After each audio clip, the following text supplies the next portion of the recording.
Hi guys, and welcome back to the channel. So in this video I'm going to be going over 10 movies from 1981 that didn't make my top 15 favourite movies from that year.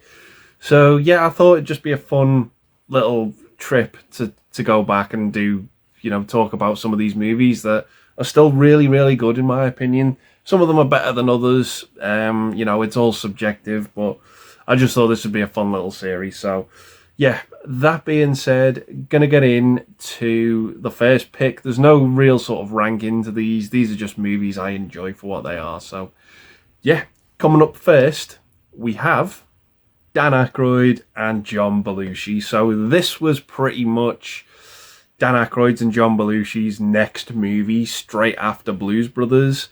And they both really sort of take on very, very different roles that you'd kind of expect them to play. John Belushi in this movie is very, very much the straight man, very stern, clean cut. And Dan Aykroyd is pretty much the neighbor from hell in this movie. And yeah, I just absolutely love it. I've got to give a shout out to John over at Mondo Celovic because he put me onto this film. I'd never even heard of it, didn't know it even existed. And John was mentioning it when I was having a chat with him, and I was like, you know what? I've got to go and check that movie out, and I'm absolutely delighted that I did. It's not as near as good as Blues Brothers. That movie's for me is absolutely amazing, but yeah, this is a good, solid. If you want more Belushi and Aykroyd chemistry, this is a good little extension because it just has it showcases both of them at what they did best, in my opinion. So yeah, really little good underrated comedy in my opinion, and thanks to John for recommending it. So that is Neighbours. So coming up next, we have Eye of the Needle, starring Donald Sutherland. So yeah, this is a great World War II spy espionage movie, but it pretty much follows a spy played by Donald Sutherland, who's a German spy. And I've got to tell you, I have never rooted for a character to get his comeuppance more in this movie. I just absolutely hated everything about Donald Sutherland's character in this film. Not the portrayal or anything like that. The movie did everything right in order for me to hate this character, and he's just absolutely slimy and just horrible. The way he plays off all these innocent people and causes so many innocent deaths in this movie is just absolutely unforgivable. But he's played brilliantly by Donald Sutherland, and yeah, the ending is a little bit. It's not as satisfying as I wanted it to be, although it does have that conclusion that anyone who watches this wants. But yeah, it's just a good little World War II spy movie told from a perspective of the German side. But like I said, you just absolutely cannot stand this character. It's you want him to meet his maker as soon as possible. There's just no sympathy there whatsoever. But it's a good little fresh take. But yeah, it's just you want to punch the telly at times. So yeah, that's Donald Sutherland in Eye of the Needle. So coming up next, we have Outland, starring Sean Connery. So yeah, this is a good little sci-fi cop movie that I just enjoyed. I thought it was fun. It didn't do anything exceptional in terms of its storytelling for me, but my main takeaway from this movie is not only Connery's performance, but the aesthetics of this movie. It feels very, very much like an Alien movie. It could easily take place in that universe.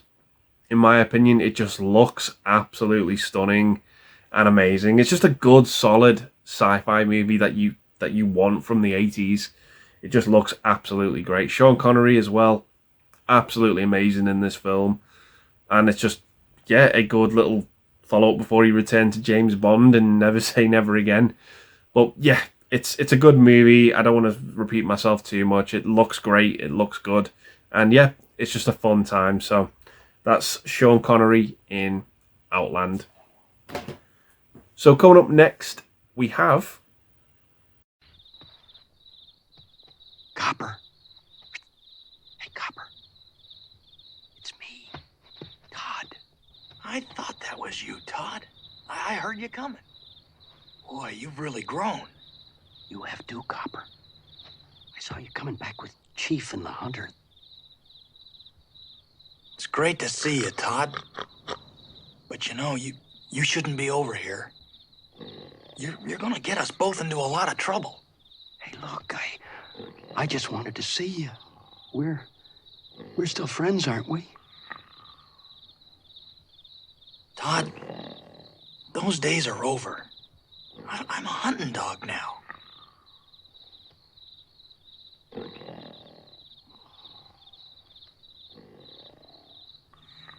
You'd better get out of here before old Chief wakes up. Oh, Chief. He doesn't worry me. Todd, I'm serious. You're fair game as far as he's concerned.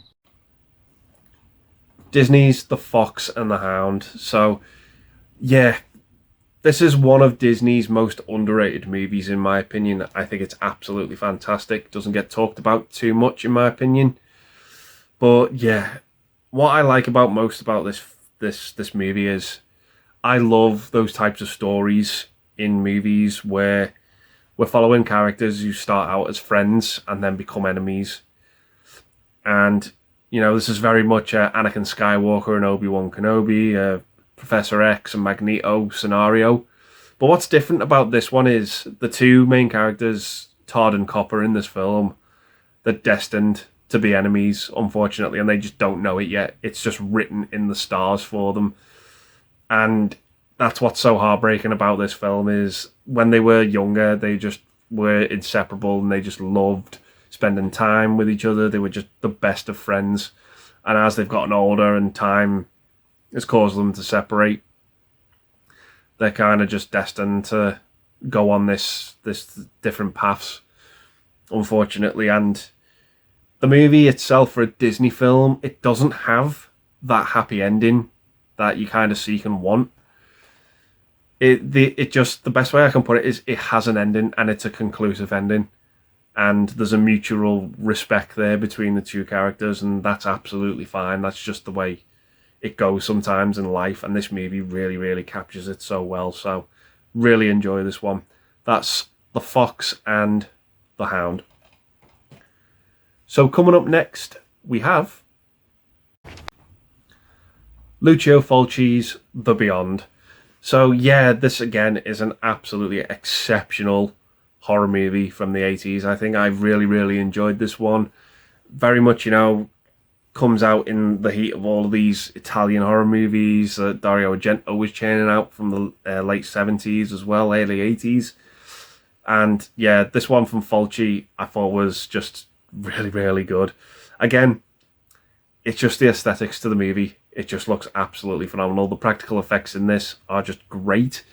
It was very tempting to use the clip with the spiders in this movie, but it's very, very full on. So if you're scared of spiders, probably stay away from this film because they just use them quite well. Even though some of them do look fake, it's just used brilliantly, and it's just really, really horrible. The sound effects that they use, just really, really good stuff. But it's just a solid horror film from start to finish. Really, really enjoy it. Really, again, the best part of it probably is that second half for me, but it is still a really solid film. So, yeah, that's Lucio Fulci's The Beyond.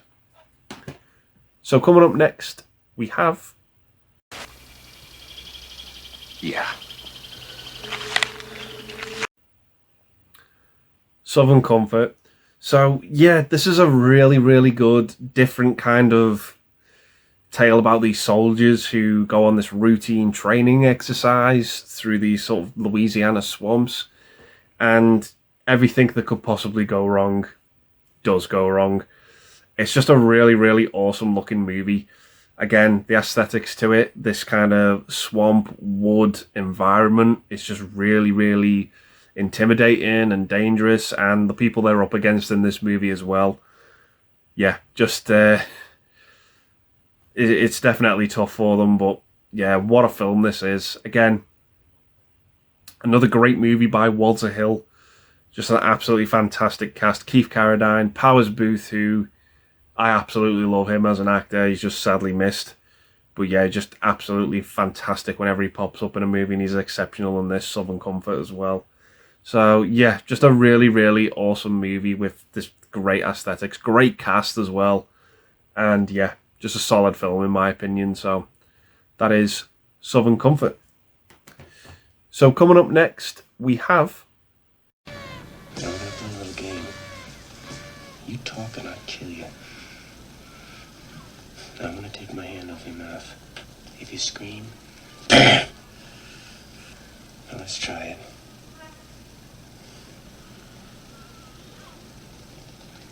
That's good. That's real good. Now where's the money?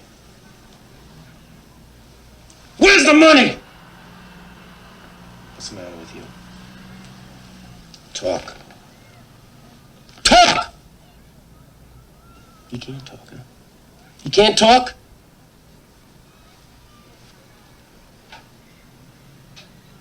Open the bag. Abel Ferreira's Miss 45. Now, straight off the bat, this is not a movie for everyone. Yeah, if you kind of find those rape revenge movies offensive or tough to watch, maybe stay away from this one. But yeah, Abel Ferreira, this is kind of like, again, the female version of Death Wish. It kind of follows this mute fashion designer who is horrifically raped twice in the same day by two different men, and it causes her to go on a revenge rampage. And yeah, it's just, for me, I did enjoy this film for what it was, despite the tough subject matter. I just thought it was quite well executed. Abel Ferreira, he's made some good movies. Really enjoyed The King of New York. Driller Killer as well is a good video nasty, in my opinion. But yeah, this one, it's not for the faint of heart, but yeah, it's got some good action sequences in it, and yeah, it's definitely quite brutal at times. So that is Miss 45. So coming up next, we have Joe Dante's The Howling.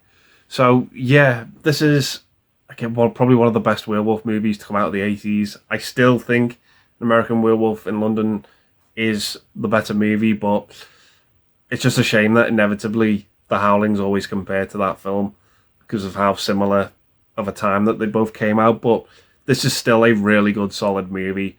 Some of the practical effects in this are just absolutely exceptional. The story's great as well, about how this news crew's trying to sort of capture this serial killer at the time, but it leads them to a path where it's just pretty much more than meets the eye, as we discover as we go into the supernatural with all the werewolf stuff in this movie. Really, really enjoyable film. Not my favourite Joe Dante movie, but definitely a good one. And yeah, as well, you've got the Joe Dante staple, Dick Miller, in there as well. So yeah, good Dee Wallace film, and a really good ending as well. Really enjoyed the ending to this film. So yeah, that is The Howling. So coming up next, we have... Who's asking to see me? Mr. Porky, I am. What do you want? Well, Mr. Porky, my friends and I here would like to party with 5 of your girls upstairs in Porky's pen. You want 5 of my piglets up in the pen? Yes, sir. For how long? An hour. What do you got to spend? Bottle caps? $100. $100 for 5 ladies, huh? Go home, son. Porky's. So yeah, I was never really a big fan of this film the first time I watched it, but on rewatch, I actually thought it was pretty good, pretty funny. It did make me laugh. It's just kind of like all of these high school kids, these friends, they want to get together and just sort of get laid. It's that typical teen sex comedy. Yeah, all the smuts there. It's just got everything you'd want from this type of film. But yeah, it goes, follow these lads. They go to this bar called Porky's, which kind of, offers certain services. Let's just say that. And yeah, obviously they're being denied them all the time. And yeah, it's just a constant back and forth between Porky and these gang of lads. Some of the stuff in this movie as well, it's just absolutely hilarious. The shower scene, yeah, in particular. It's just a funny type of movie with a good, satisfying ending as well. I like that where some sort of there's a satisfying little bit of revenge there that I enjoy, and yeah, it's just a funny movie. I'll probably watch this a couple more times in the future as well. So yeah, that is Porky's. So coming up next, we have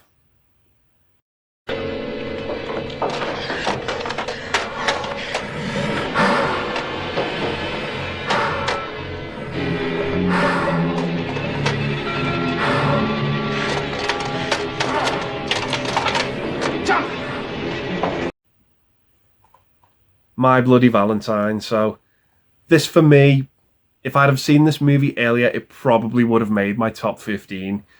But this is just a fantastic horror film. I absolutely adore this movie. Really, really enjoy it. Love the motivation of the killer. Love the look of the costume in this movie as well. That mining gear is just so intimidating. And I love the motivation as well. I love what we get. The backstory there. That leads to us, kind of eventually finding out who the killer is. Just the early 80s just churned out so many good horror films. Kick-started, Friday the 13th. We got, Elm Street a couple of years later in 84. The Burning. Halloween 2. Just some great early 80s horror movies. And this one as well could just be added amongst that arsenal.